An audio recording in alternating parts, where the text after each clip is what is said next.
பிரியமானவர்களே, இயேசு கிறிஸ்துவின் நாமத்தினாலே இந்த நாளிலும் கூட உங்களை நான் வாழ்த்தி ஆசீர்வதிக்கிறேன். இந்த வருடம் முடிய போகுது. அநேகர் உபவாசம் பண்ணி ஜெபித்துக் கொண்டிருப்பீர்கள். ஜெயம் எடுக்கும்படியாக, புதிய ஆண்டுக்குள் ஜெயத்தோடு செல்லும்படியாக, புதிய ஆண்டின் நன்மைகளையும் சமாதானத்தை காணும்படி உபவாசம் ஜெபிப்பீர்கள்.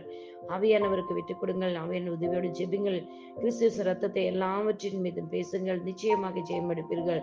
இங்கே யாத்திராகம் 14:14 சொல்கிறது, கர்த்தர் உங்களுக்காக யுத்தம் பண்ணுவார், நீங்கள் சும்மா இருப்பீர்கள் என்றார். ஆமென், அல்லேலூயா, ஸ்தோத்திரம். இன்றைக்கு இந்த வார்த்தை தீர்க்க தரிசனம் உங்களுக்கு வருகிறது. நாம் கர்த்தருடைய பாதத்தில் காத்திருப்போம் என்றால் நிச்சயமாக செல்லம் திரும்பி வந்து ரதங்களையும் குதிரை வீரரையும் அவர்கள் பின்னாக சமுத்திரத்தில் பிரவேசித்திருந்த பார்வனுடைய இராணுவம் அனைத்தையும் மூடிக்கொண்டது. அவர்களில் ஒருவனாகிலும் தப்பவில்லை. ஆமே, இது கர்த்தர் செய்தாருங்க. அவர்கள் எதையும் செய்யவில்லை. மோசையோட உன் கையும் நீட்டுன்னு தான் சொல்றாரு. சமுத்திரத்தின் மேல உன் கையை நீட்டு என்றுதான் தேவனாய் கர்த்தர் சொல்றார். அருமையானவர்களே, இன்றைக்கும் நீங்கள் அமர்ந்திருந்த பரிசுத்தாவினருக்கு விட்டுக் கொடுப்பீர்கள் என்றால் எல்லா சூழ்நிலைகளிலும் நம்மளை பின்தொடர்கிற சத்துருக்களையும் புதிய ஆண்டுக்குள் நம்மளை சமாதானத்துடன் நடத்த தேவன் விரும்புகிறார்.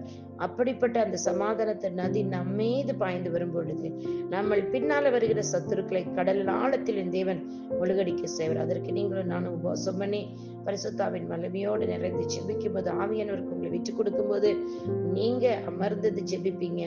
எங்கெங்கயோ வடக்கு கிழக்கு தெற்கு மேற்கு பகுதிகளை எந்த இடத்துல அற்புத அதிசயங்கள் எங்களுக்கு காண வேண்டுமோ, சரீரத்திலாலும் வாழ்க்கையினாலும் வேலையினாலும் திருமண காரியங்கள் எங்க நீங்க அற்புத அடையாளங்களை காண வேண்டுமோ, என் தேவனாகிய கர்த்தர் பரிசுத்த ஆவியானவரை கொண்டு அது நமக்கு செய்து முடித்து தருவார். நீங்க சும்மா இருந்தா போதும், செபித்தால் போதும், மாறாதீங்க.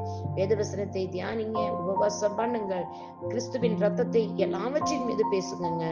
நாட்டுக்குடி ரத்தத்தை சாட்சியின் வசனத்துல சாத்தானை ஜெயிப்பீர்கள் சொல்லியிருக்கிறாரே வெளிப்படுத்தின விசேஷத்தில். இன்றைக்கும் இங்கே நீ சும்மா இரு, அவனுக்கு யுத்தம் பண்ணுவேன் சொன்னவர் சத்துருக்களை கடல் ஆழத்தில் மூழ்கி போட்டு ஒருத்தர் கூட தப்பலை என்று சொல்லியிருக்கபடினால் நீங்களும் நானும் எதிர்பார்த்திருக்கிற நன்மைகளை உங்களுக்கு தரும்படியும் சத்துருக்களை மனங்கடிக்கும்படியும் பரிசுத்த ஆவியானவர் இன்னைக்கு உங்களுக்கு உதவி செய்வாராக. இந்த வசனத்தின்படி கர்த்தர் உங்களை ஆசீர்வதிக்கட்டும். அமர்ந்திருந்து நானே கர்த்தரை அறிந்து கொள்ளுங்கள் என்று சொல்லியிருக்கிறார். நீங்கள் அமர்ந்திருந்து ஜெபிங்கள். புதிய ஆண்டுக்குள்ள ஜெயத்தோடு செல்வோம். புதிய ஆண்டில் நன்மைகளையும் கிருபைகளையும் காண்பீங்க. உங்களுக்கு விரோதமா வந்த ஒவ்வொரு சத்துருக்களையும் கர்த்தர் மடக்கடிப்பார். கர்த்தர் உங்களை ஆசீர்வதிப்பார். உங்களுடைய சகோதரி Vanchi Sheela Rosario. God bless you all. Amen. Amen. Amen.